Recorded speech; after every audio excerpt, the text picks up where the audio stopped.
هو الذي أنزل عليك الكتاب منه آيات محكمات هن أم الكتاب. وہی ہے جس نے تم پر یہ کتاب اتاری، اس کی کچھ آیتیں صاف معنی رکھتی ہیں، وہ کتاب کی اصل ہیں۔ الحمدللہ رب العالمین والصلاة والسلام علی سید الانبیاء والمرسلین، اما بعد فاعوذ باللہ من الشیطان الرجیم، بسم اللہ الرحمن الرحیم، الصلاة والسلام علیک یا رسول اللہ وعلی آلک واصحابک یا حبیب اللہ۔ محترم ناظرین کرام، قرآن مجید فقان حمید زندگی کے ہر گوشے میں، ہر شعبے میں، ہر زاویے اور پہلو میں ہماری رہنمائی کرتا ہے۔ قرآن کریم کی تعلیمات حقیقت پر مبنی ہے۔ قرآن کریم فرقان حمید نے بندوں کی جو تربیت فرمائی ہے، وہ تربیت مختلف اعتبارات سے فرمائی ہے، عبادات کے اعتبار سے، معاشرتی اعتبار سے، گھریلو اعتبار سے۔ اسی طریقے سے ایک اور ہمارے زندگی کے اندر ایک پہلو ہے کہ ہم ازواج کے ساتھ کس درجے کا اور کس انداز کا تعلقات رکھیں تو جائز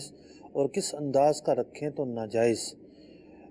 آج کا پروگرام کرنا میرے لیے بھی تھوڑا سا دشوار ہو رہا ہے، کیونکہ باتیں کچھ ایسی ہیں کہ بہت کھل کر بیان نہیں ہو سکتی۔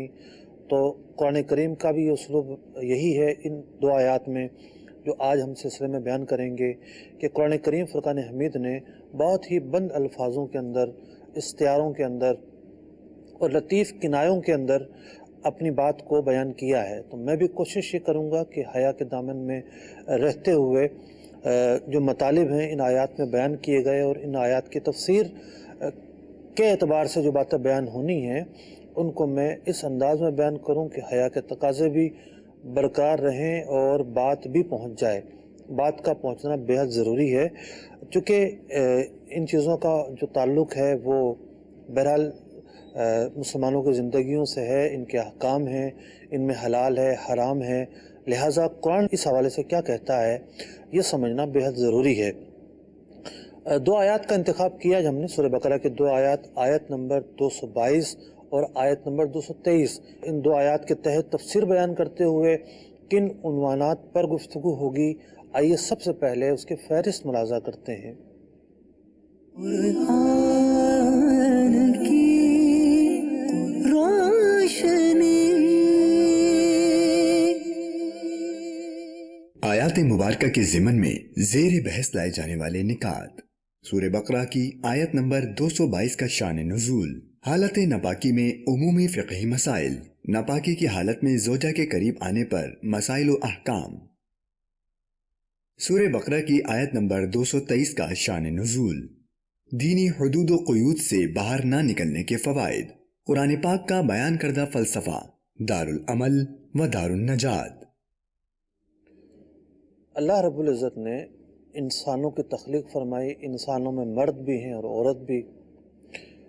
مرد کی جو صلاحیتیں ہیں وہ اور انداز کی ہیں، عورتوں کی صلاحیتیں اور انداز کی ہیں۔ صلاحیتوں سے مراد اگر عمومی طور پر لیا جائے تو بہت سینکڑوں صلاحیتیں کامن ہوں گی، لیکن کچھ چیزیں ایسی ہیں جو مرد کے اندر جدا گانا ہے، عورت کے اندر جدا گانا ہے۔ اگر جسمانی ساخت کو دیکھیں تو مرد کے جسمانی ساخت کا جو اندرونی نظام ہے وہ جدا گانا ہے، عورت کا جدا گانا ہے۔ مثال کے طور پر سانس کو لے لیجئے کہ مرد جو سانس لیتا ہے، اس کا جو سانس ہے اس میں پیٹ سے ظاہر ہوتا ہے کہ سانس لے رہا ہے، لیکن عورت کا جو سانس لینے کا معاملہ ہے وہ غالباً سینے سے ظاہر ہوتا ہے۔ اندرونی ساخت کے حوالے سے کئی اعتبار سے مرد اور عورت کی کئی اعتبار سے اندرونی ساخت میں فرق ہے، اور ایک جو خاص بات جو عورتوں کی تخلیق میں رکھی گئی ہے وہ یہ ہے کہ عورتیں چونکہ بچہ پیدا کرتی ہیں، بچے کو دودھ پلاتی ہیں، تو جب بچے کی پیدائش ہوتی ہے، جیسے ہی حمل ٹھہرتا ہے تو حمل ٹھہرنے کے ساتھ ہی انہیں ایکسٹرا غذا چاہیے ہوتی ہے۔ ان کے جسم کے اندر ایک ایسا نظام رکھا گیا ہے جو ایکسٹرا غذا فراہم کرتا ہے۔ حمل ٹھہرتا ہے، عورت جو کھاتی ہے، بچہ جو ہے اس کو اسی سے غذا ملتی ہے، بچہ پرورش پاتا ہے، 9 مہینے تک اس کی پرورش ہوتی ہے، اور اس کے بعد جب بچہ پیدا ہو جاتا ہے تو پھر ماں دودھ کی صورت میں اسے توانائی فراہم کرتی ہے، دودھ کی صورت میں اسے غذا مہیا کرتی ہے۔ تو یوں ایک نظام ہے۔ اب اس جو ہمیں نظر آ رہا ہے، اس نظام کے پیچھے بھی ایک اور نظام ہے۔ وہ نظام یہ ہے کہ اللہ تبارک و تعالیٰ نے عورت کی زندگی میں ایک سرکل رکھا ہے۔ وہ سرکل ماہانہ طور پر جو ہے وہ اپنا دائرہ پورا کرتا ہے، اور اس سرکل کے نتیجے میں ایک خون جو ہے وہ جاری ہوتا ہے، اور اس خون کے جاری ہونے کی صورت میں کچھ احکام جاری ہوتے ہیں، ایک حالت پیدا ہوتی ہے۔ اس حالت کو ایام مخصوص یا ناپاکی کی حالت کہا جاتا ہے، اور یہ ایک نظام ہے۔ جب حمل ٹھہرتا ہے تو یہ نظام رک جاتا ہے، کیونکہ یہ جو خون ہے اصل میں اضافی توانائی ہے جس کی اب ضرورت نہیں ہے، تو یہ نکل رہا ہوتا ہے۔ لیکن جب حمل ٹھہر جاتا ہے تو یہ سرکل رک جاتا ہے۔ اب بچے کی جو غذا پوری کرنی تھی، اب وہ غذا پوری ہو رہی ہوتی ہے۔ اسی طریقے سے عام طور پر عورت جب بچے کو دودھ پلا رہی ہوتی ہے، خاص طور پر شروع کے مہینوں میں، تب بھی یہ سرکل نہیں چل رہا ہوتا، اس لیے کہ عورت جو ہے وہ بچے کو دودھ پلا رہی ہوتی ہے، اور دودھ پلانے میں یہ توانائی صرف ہو رہی ہوتی ہے۔ لیکن بعض خواتین کو 6-8 مہینے بعد بات کو کم زیادہ دوبارہ یہ سرکل شروع ہو جاتا ہے۔ اس سرکل کا نام حیض ہے، اس کے اور بھی کئی نام ہو سکتے ہیں۔ یہ ایک حقیقت ہے، اور جب بھی کیفیت پیدا ہوتی ہے تو کچھ احکام آتے ہیں، کچھ احکام شریعت مطالعہ کی طرف سے دیے گئے ہیں، ان احکامات کا خیال رکھنا ہوتا ہے۔ نماز روزے کے احکام ہیں، دیگر احکام ہیں۔ سورہ بقرہ کی آیت نمبر 222 میں اللہ رب العزت کیا ارشاد فرماتا ہے؟ آئیے سب سے پہلے آیت کی تلاوت اور ترجمہ سنتے ہیں، اور اس کے بعد پھر ہم اس آیت کے مختلف حصوں پر گفتگو کریں گے۔ قرآن کی روشنی وَيَسْأَلُونَكَ عَنِ الْمَحِيضِ قُلْ هُوَ أَذًى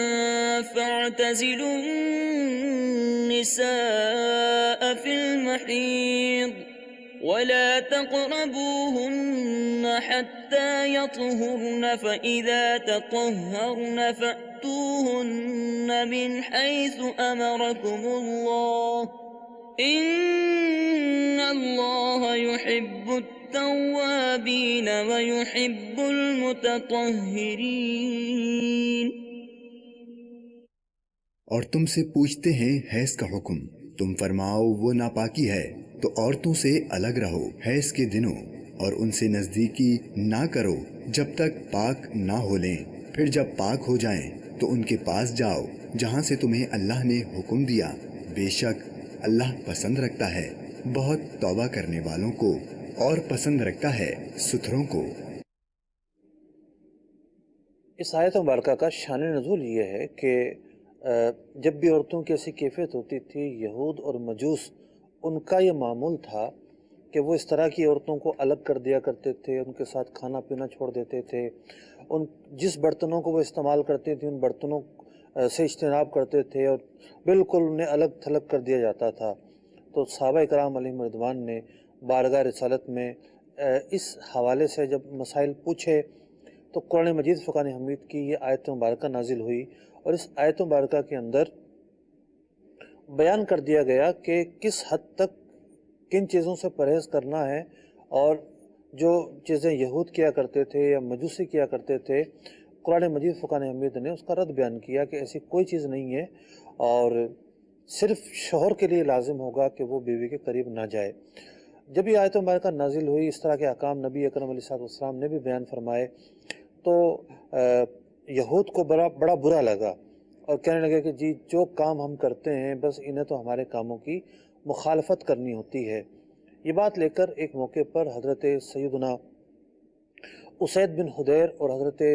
عباد بن بشر رضی اللہ تعالی عنہما بارگاہ رسالت میں حاضر ہوتے ہیں، عرض کرتے ہیں یا رسول اللہ صلی اللہ علیہ وسلم، یہود اس طرح کی باتیں کر رہے ہیں۔ پیارے آقا علیہ الصلوۃ والسلام یہ باتیں سن کر آپ کا چہرہ مبارک متغیر ہو جاتا ہے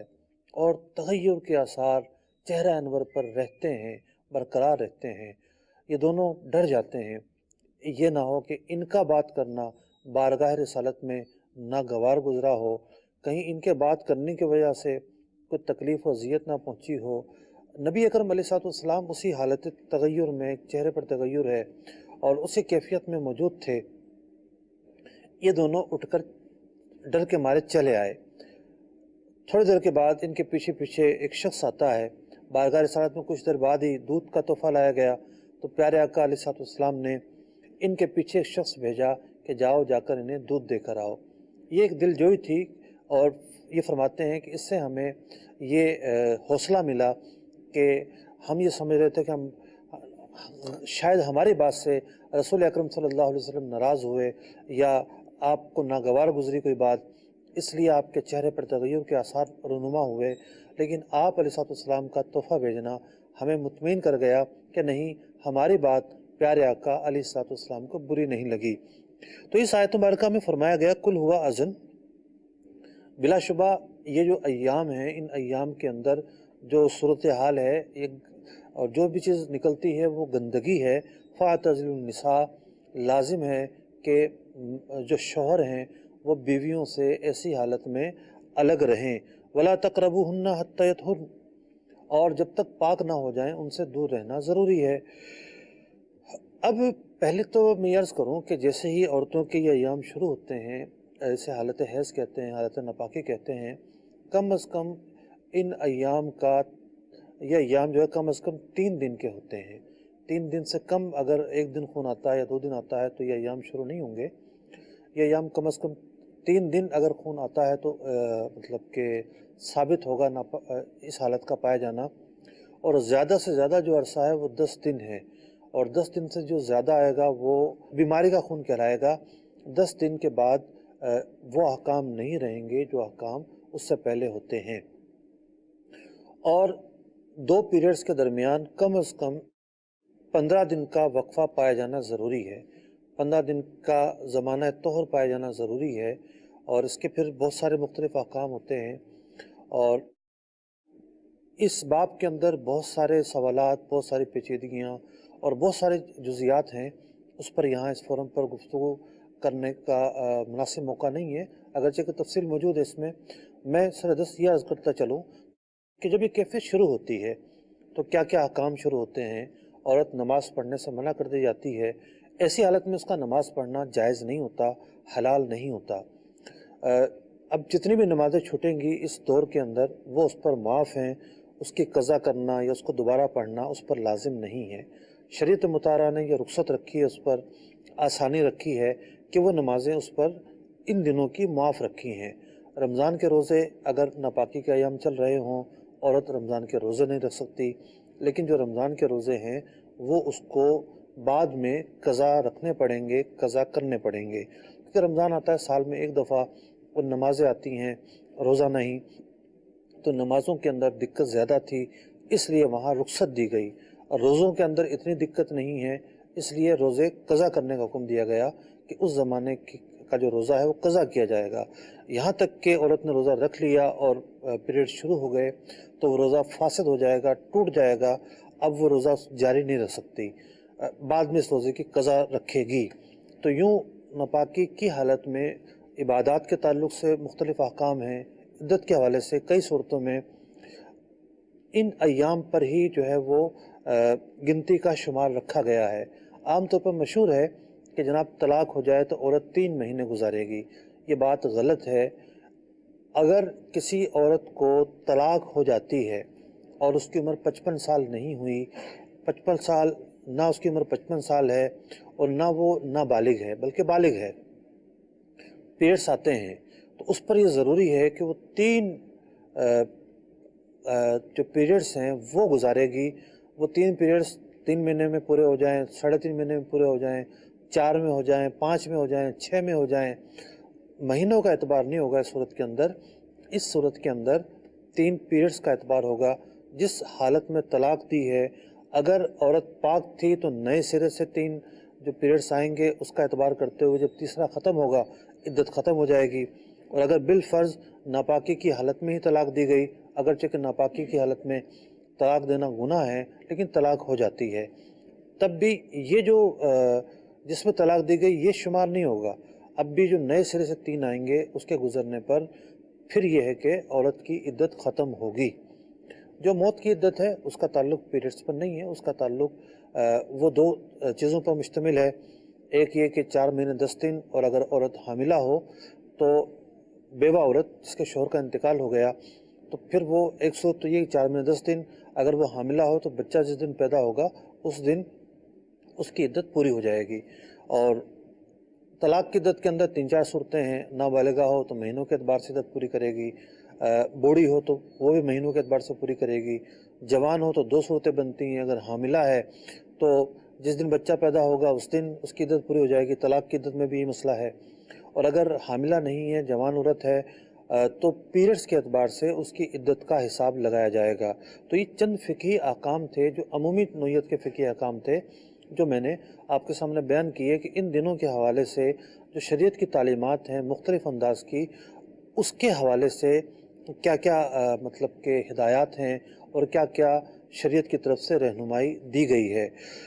دوسری بات یہ ہے کہ اس آیت مبارکہ میں خاص موضوع ہے ازدواجی تعلقات کی حدود کے تعلق سے۔ اب اگر ایام شروع ہو جاتے ہیں تو وہ جو حلت شوہر کو حاصل تھی کہ بیوی سے وہ نفع اٹھا سکتا تھا، اب وہ حلت اس کی جو ہے وہ محدود ہو جاتی ہے۔ مسئلہ شرعیہ یہ ہے کہ جب تک عورت نہا کر پاک نہیں ہوتی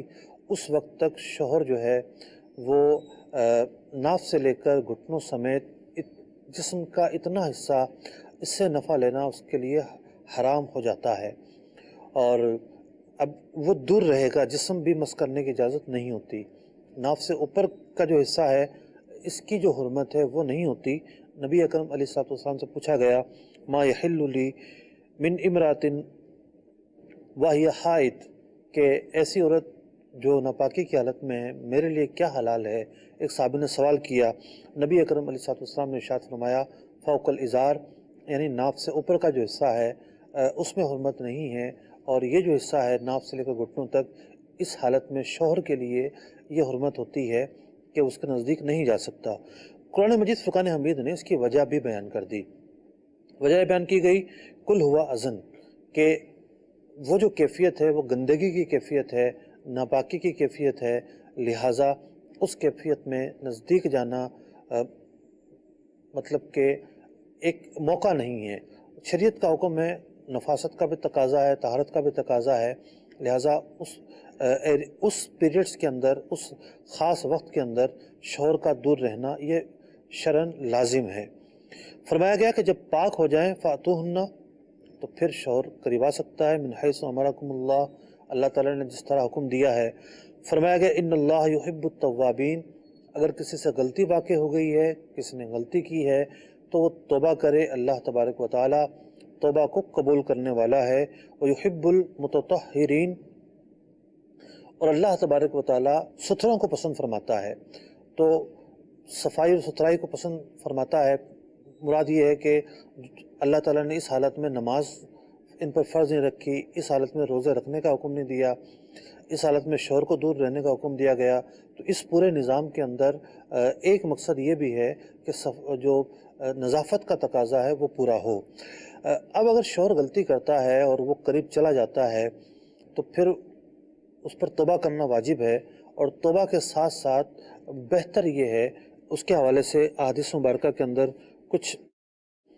کفارے بھی بیان کیے گئے ہیں۔ امام اہل سنت اعلیٰ حضرت امام احمد رضا خان علیہ رحمۃ الرحمن فتاوی رضویہ شریف جلد 4 صفحہ نمبر 354 پر ایک تفصیلی فتویٰ لکھتے ہیں اس حوالے سے کہ اگر شوہر نے اس حالت میں صحبت کی ہے تو فرمایا اگر ابتدائے حیض ہے تو 1 دینار اور ختم پر ہے تو نصف دینار دینا ہوگا، اور دینار 10 درہم کا ہوتا ہے۔ 10 درہم کے بنتے ہیں تقریباً 2 تولہ 7.5 ماشا چاندی، آج کل 3-3.5 ہزار روپے کی ہے۔ ابتدا میں اگر کوئی شوہر اس حالت میں قریب گیا ہے تو وہ اتنا صدقہ کرے، آخر میں گیا ہے تو وہ آدھا صدقہ کرے، یعنی نصف 1 دینار، اور پھر دوسرا جو مرحلہ ہے وہ ہے نصف دینار کا۔ امام اہل سنت رضی اللہ تعالیٰ عنہ نے علمی اعتبار سے فتاوی رضیہ شریف کے اس حصے میں بہت ہی نفیس تحقیق فرمائی ہے اور آخر میں مزید بھی کچھ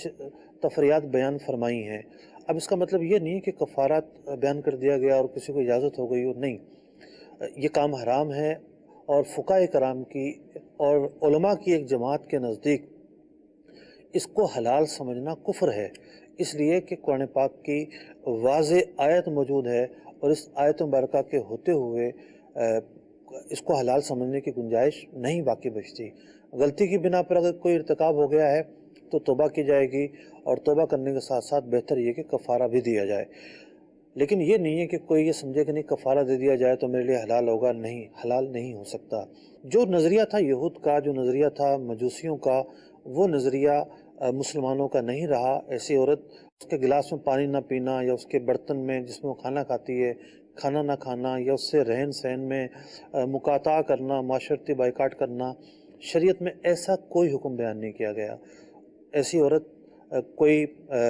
برائی کا ٹھکانہ نہیں ہوتی، کوئی برائی کی جگہ نہیں ہوتی، ایسی عورت بھی قابل تکریم ہوتی ہے۔ تو اس طرح کی جو باتیں، جاہلانہ باتیں یہود میں رائج تھیں، مجوسیوں میں رائج تھیں، مسلمانوں پر لازم ہے کہ ایسی باتوں سے وہ اجتناب کریں گے۔ اگلی آیت مبارکہ کی طرف چلتے ہیں، سورہ بقرہ کی آیت نمبر 223، اس کی تلاوت اور ترجمہ سنتے ہیں۔ نساؤكم حرث لكم فأتوا حرثكم أنا شئتم وقدموا لأنفسكم واتقوا الله واعلموا أنكم ملاقوه وبشر المؤمنين۔ تمہاری عورتیں تمہارے لیے کھیتیاں ہیں، تو آؤ اپنی کھیتی میں جس طرح چاہو، اور اپنے بھلے کا کام پہلے کرو، اور اللہ سے ڈرتے رہو، اور جان رکھو کہ تمہیں اس سے ملنا ہے، اور اے محبوب بشارت دو ایمان والوں کو۔ قرآن کریم فرقان حمید نے اس مقام پر بھی اشارے اور کنایوں میں گفتگو فرمائی ہے۔ جس طریقے سے کھیت ہوتا ہے، کسان کھیت کے اندر بیج ڈالتا ہے، بیج ڈالنے سے پودا پیدا ہوتا ہے، اسی طریقے سے جب شوہر بیوی کے قریب جاتا ہے اور ایک نطفہ جو ہے اس کے رحم میں منتقل ہوتا ہے، اور نطفہ جب رحم میں منتقل ہوتا ہے تو اللہ تبارک و تعالیٰ اولاد کی نعمت سے مشرف فرماتا ہے، اولاد عطا فرماتا ہے۔ یہ ایک نظام ہے۔ تو فرمایا گیا نساؤکم حرث لکم، تمہاری جو بیویاں ہیں وہ تمہارے لیے کھیتی ہیں۔ فاتو حرثکم، اب ایک بات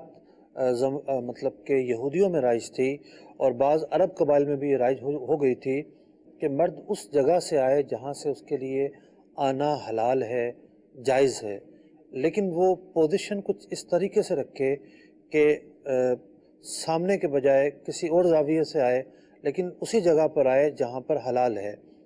تو بعض جگہوں پر یہ تھا کہ نہیں جی اس طرح حرام ہو جائے گا، تو قرآن پاک نے واضح انداز میں بیان فرمایا فاتو حرثکم انا شئتم، نہیں، مقام وہی رہنا چاہیے، پوزیشن کوئی بھی ہو، اس حوالے سے کوئی حرمت نہیں ہے، کوئی مطلب کہ حرام ہونا نہیں ہے، لیکن یہ ضرور ہے کہ جہاں سے حلال کیا گیا ہے وہی ذریعہ، وہی طریقہ اختیار کیا جائے۔ نبی اکرم علیہ السلام نے ایک حدیث مبارکہ میں ارشاد فرمایا ملعون من اتا امراۃ فی دبرہا، کہ لعنت کی گئی اس مرد پر کہ جو عورت کے پاس مطلب عورت کے پاس پچھلے مقام میں دخول کرے۔ تو بعض لوگ سمجھتے ہیں کہ ایسا کرنے سے نکاح ٹوٹ جاتا ہے، نکاح تو نہیں ٹوٹتا، لیکن ایسا کرنا انتہائی حرام کام ہے، سخت حرام کام ہے۔ حدیث پاک میں جو فرما دیا گیا کہ ایسا کرنے والا ملعون ہے، اس پر لعنت کی گئی ہے، لہٰذا یہ مطلب کن چیزوں سے اجتناب ضروری ہے۔ اور فرمایا گیا فاتو حرثکم انا شئتم، اور تم آؤ جس طرح چاہو، جہاں سے چاہو نہیں فرمایا گیا۔ بعض جاہل لوگوں نے ترجمہ کیا جہاں سے چاہو، بلکہ اعلیٰ سے ترجمہ فرماتے ہیں جس طرح چاہو، پوزیشن میں اختیار دیا گیا ہے اور جو مقام ہے وہ بیان کر دیا گیا۔ فرمایا گیا وَقَدِّمُوا لِأَنفُسِكُمْ، اور یہاں ایک بات بیان کی گئی کہ اور اپنے لیے تیاری کرو۔ اپنے لیے کیا تیاری کرو جناب؟ یہاں تین باتیں جو ہے ممکنہ طور پر بیان کی گئی ہیں۔ ایک بات تو یہ ہے کہ جب بندہ اپنی بیوی کے قریب جائے تو یہ ایک بڑا ہی اہم مرحلہ ہوتا ہے۔ اللہ تبارک و تعالیٰ اسے اولاد کی نعمت سے متمتع کرتا ہے، تو حیا کے تقاضوں کو پورا رکھا جائے، اور جو ضروری تقاضے ہیں ان کو پورا رکھا جائے۔ اس میں سے ایک تقاضا یہ بھی ہے کہ بندہ بسم اللہ پڑھے۔ اس موقع پر بسم اللہ پڑھنا خیر و برکت کا سبب بنتا ہے، اور جو اولاد ہے اس کے حوالے سے ایک بہتری کا سامان پیدا کرتا ہے۔ اولاد بہتر ہوگی تو بندے کو ہی فائدہ ہوگا۔ ایک حدیث پاک میں فرمایا گیا کہ شوہر یہ پڑھے بسم اللہ اللہم جنبنا الشیطان، اے اللہ شیطان کو، ہمیں شیطان سے محفوظ رکھ، وجنب الشیطان، اور شیطان کو ہم سے دور رکھ۔ تو فرمایا گیا کہ جب یہ کوئی بندہ دعا پڑھ کر جاتا ہے اپنی زوجہ کے قریب تو اللہ تبارک و تعالیٰ بچہ عطا فرماتا ہے، تو اس کو شیطان کے شر سے محفوظ فرماتا ہے، شیطان کا شر اسے نہیں پہنچتا۔ تو اس موقع پر بسم اللہ پڑھنا انتہائی مستحسن ہے، اور اس کے فضائل خود احادیث مبارکہ میں بیان کیے گئے۔ تو قدموا لانفسکم کا ایک پہلو یہ بنے گا کہ جو تم بیج لگا رہے ہو اس کے لگانے میں ضروری آداب اور اخلاقیات کا اہتمام رکھا جائے۔ بہت ساری باتیں بیان کی علماء نے۔ مثال کے طور پر ایک بات یہ بیان کی ہے کہ جو اس دوران گفتگو کرے تو اس کے بچوں میں یہ وصف پیدا ہوتا ہے، اور جو حیا کی اس طریقے سے خلاف ورزی کرے اس کے بچوں میں پھر یہی چیزیں پیدا ہوتی ہیں۔ یہ باتیں کتابوں میں بیان کی ہوئی ہیں، وہ کتابیں جن کا تعلق اس موضوع سے ہے۔ دوسرا پہلو یہ بیان کیا گیا یہاں پر کہ قدموا لانفسکم، اس کا تعلق ایک تو یہ کہ دعا سے ہے، اور ایک ہے بچوں کی تربیت سے۔ بچے پیدا ہو گئے، اب جو تربیت کرنا ہے بچوں کی، جس طریقے سے تربیت کی جائے گی، اگر یہ بچے نیک بنتے ہیں تو یہ نیک بچے والدین کے لیے صدقہ جاریہ بنیں گے، ان کے مرنے کے بعد ان کے کام آئیں گے، ان کی نجات کا ذریعہ بنیں گے۔ تو بچے پیدا ہونے کے بعد چونکہ یہ جو تعلق ہے اور یہ جو ازدواجی بنیادوں پر جو بھی گفتگو کی جا رہی ہے، اس کا اصل مقصود ہے نسل کو فروغ دینا اور اولاد کا حصول۔ تو جب اولاد ہوتی ہے اور بندہ اس کی تربیت میں کوتاہی اختیار کرتا ہے اور نیک کے بجائے وہ اولاد بد بن جاتی ہے، وہ اولاد فاسق و فاجر بن جاتی ہے، تو ماں باپ کو اس سے اخروی فائدہ نہیں پہنچتا۔ اولاد کی تربیت بہتر انداز میں ہوتی ہے تو ماں باپ کو اس سے اخروی فائدہ پہنچتا ہے، تو وہی اولاد ان کے لیے صدقہ جاریہ کا سامان بن جاتی ہے۔ تو وقدموا لانفسکم کا ایک مفہوم یہ ہوا کہ اپنی اولاد کی جو تربیت ہے وہ بہتر انداز میں کرو تاکہ یہ تمہارے لیے صدقہ جاریہ کا سبب بنے۔ تیسرا پہلو علماء نے یہ بیان کیا کہ اس آیت مبارکہ کے اس حصے میں قرآن کریم اس فلسفے کو بیان کر رہا ہے جو دین اسلام نے دیا ہے کہ دنیا دار عمل ہے، آخرت جو ہے وہ دار جزا ہے۔ تو دار عمل اور دار جزا کا جو معاملہ ہے وہ بیان کیا جا رہا ہے کہ یہاں اس دنیا کے اندر اعمال کرو گے، اچھے اعمال کرو گے، حرام سے بچو گے، حلال کو اختیار کرو گے، تو یہ تمہارا ذخیرہ ہوگا، یہ نیکیوں کا ذخیرہ بروز قیامت کام آئے گا۔ فرمایا گیا واتقوا اللہ، اللہ سے ڈرو، حرام کاموں میں نہ پڑو، وَاعْلَمُوا أَنَّكُمْ مُلَاقُوهُ، اور جو کچھ تم پہلے سے بھیجو گے وہی پاؤ گے۔ مطلب اولاد کی اچھی تربیت کی تو آخرت میں صدقہ جاریہ کی صورت میں نفع تمہیں پہنچے گا۔ اگر تم نے اس موقع پر حیا سے کام لیا، دوسرا پہلو عرض کر رہا ہوں، حیا سے کام لیا اور ان آداب کو ملحوظ خاطر رکھا، بچے پر اس کے اچھے اثرات پڑیں گے، دعا وغیرہ پڑھی۔ تیسرا اگر پہلو لیا جائے کہ تم نے خود اپنا عمل بہتر انداز میں کیا، اپنا عمل جو ہے وہ نیکی کے ساتھ کیا، خود گناہ سے بچتے رہے، تو آخرت میں بھی بہتری پاؤ گے، جیسا بو گے ویسا کاٹو گے۔ فرمایا گیا وبشر المؤمنین، جو ایمان والے ہیں انہیں بشارت دیجئے، یعنی جو نیک لوگ ہیں، جو بچتے ہیں گناہوں سے، جو نیکی کا راستہ اختیار کرتے ہیں، بلا شبہ انہیں بشارت قرآن کریم فرماتا ہے کہ انہیں بشارت دیجیے، اور ان کی جو بشارت ہے انہیں جنت کی بشارت دی گئی ہے، انہیں اللہ تبارک و تعالیٰ کی رضا کے حصول کی بشارت دی گئی ہے، انہیں نجات اور کامیابی کی بشارت دی گئی ہے، ان کی قبر روشن ہونے کی بشارت دی گئی ہے، ان کی قبر جنت کا باغ بن جائے، یہ بشارتیں دی گئی ہیں۔ تو نیک بندوں کو اللہ تعالیٰ نے یہ سب چیزیں عطا فرمائی ہیں۔ اب یہاں ہمارا ایک نقطہ یہ تھا کہ دینی جو حدود و قیود ہیں اس سے باہر نہ نکلنے کے کیا فوائد ہوتے ہیں۔ دینی حدود و قیود ہمیں انسانیت تک محدود رکھتی ہے۔ جب ہم دینی حدود و قیود کو عبور کرتے ہیں، کراس کرتے ہیں، تو پھر بندہ عملی زندگی کے اندر کچھ کام ایسے کر جاتا ہے جو حیوانیت پر مبنی ہوتے ہیں، جو انسانی طرز نہیں ہوتا، جو انسانی اسلوب نہیں ہوتا۔ اور بات کی جائے خاص ازدواجی تعلقات کے حوالے سے، تو اس حوالے سے دارالفتہ میں ایک سے بڑھ کر ایک سوال آتا ہے، اور ایک سے بڑھ کر ایک سوال لوگ پوچھتے ہیں۔ تو ان سب چیزوں کے اندر میں اشارتاً بات کر رہا ہوں، وہ طریقے اختیار کرنا کہ جو شریعت نے حرام قرار دیے ہیں، ان طریقوں کو اختیار کرنے سے سوائے حیوانیت کے کچھ اور حاصل نہیں ہوتا، اور ایک انسان اس راستے پر نکل جاتا ہے کہ جس راستے کے اندر سکون نہیں ہوتا، خرابیاں ہی خرابیاں ہوتی ہیں۔ شریعت کے دائرے میں رہ کر امور کو انجام دینا، ایک تو یہ کہ بندے کی جو ضروریات ہیں وہ بھی پوری کرتا ہے، اور اس کے ساتھ ساتھ بندے کو سکون بھی حاصل ہوتا ہے، اطمینان بھی حاصل ہوتا ہے، اور گناہ کا بوجھ بھی سر پر، کندھوں پر یا سر پر عائد نہیں ہوتا، اور بندے کو ایک روحانی طور پر قرار حاصل رہتا ہے۔ اللہ رب العزت سے دعا ہے اللہ تبارک و تعالیٰ شریعت مطالعہ کے مسائل کسی بھی اعتبار سے ہوں ہماری رہنمائی کرتے ہوں، قرآن پاک کے احکام کسی بھی شعبے کے اندر ہماری گائیڈنس کرتے ہوں، ان پر ہمیں عمل پیرا ہونے کی توفیق عطا فرمائے۔ آمین بجاہ النبی الامین صلی اللہ تعالی علیہ وسلم۔ هو الذي أنزل عليك الكتاب منه آيات محكمات هن أم الكتاب،